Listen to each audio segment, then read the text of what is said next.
She was first diagnosed in 2012, and she is here today as proof positive that cancer can and will be beaten. So welcome, Laura.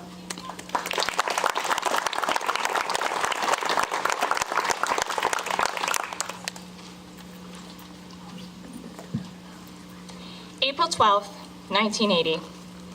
I was just a few hours old, a wrinkly, wide-eyed newborn in the Southampton Hospital. Meanwhile, 3,300 kilometers away in St. John's, Newfoundland, Terry Fox dipped his artificial leg into the Atlantic Ocean and began his odyssey, the Marathon of Hope. Terry was only 18 years old when he was diagnosed with bone cancer and forced to have his right leg amputated 6 inches above his knee. While in hospital, Terry was so overcome by the suffering of other cancer patients, many of them young children, that he decided to run across Canada to raise money for cancer research. His goal was to raise $1 for every Canadian to fight cancer. My cancer story began in October 2012 at the age of 32. 6 months after getting married on a beautiful tropical beach in Punta Cana, a mammogram and subsequent needle biopsies confirmed that I had 3 lumps in my breast, which came back with the dreaded C results. 2 days later, I was further shocked to learn that the preferred treatment would be a mastectomy, scheduled for only 4 days later. Chemotherapy was necessary and began in January 2013 through some notorious Bruce County winter drives between Port Elgin and Owen Sound. 8 chemo sessions were required over a 16-week period, ranging anywhere from 2 to 5 hours per session.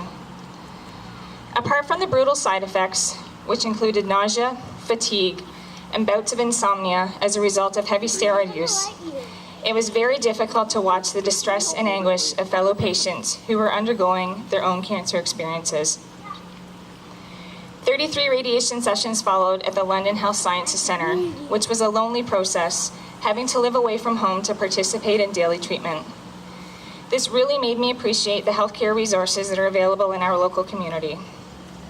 Through local fundraising events, we have seen incredible enhancements to the Southampton Emergency Room and the Owen Sound Hospital's Cancer Care Unit to improve cancer treatment and provide a more comfortable environment for patients and caregivers.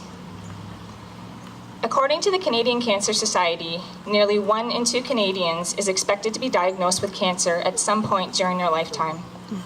Although an increasing number of Canadians are surviving at least 5 years past their cancer diagnosis, cancer continues to be the leading cause of death in Canada. So far, no one knows the cause of cancer. However, part of the contributions raised through events such as this Terry Fox Run go towards funding research on all forms of cancer. It is a huge challenge, but we're on the countdown to a cure. For me, cancer did not end with the completion of chemotherapy and radiation treatments. I take daily medication to keep my cancer at bay, have had 2 additional surgeries, and receive routine injections to protect my bones from cancer. Many of these treatment options were not available a few years ago, but advances made over the last few years have significantly improved treatment and enhanced quality of life for those living with this disease. When I was first diagnosed, I recall thinking, why me? I was young and would like to think that I still am.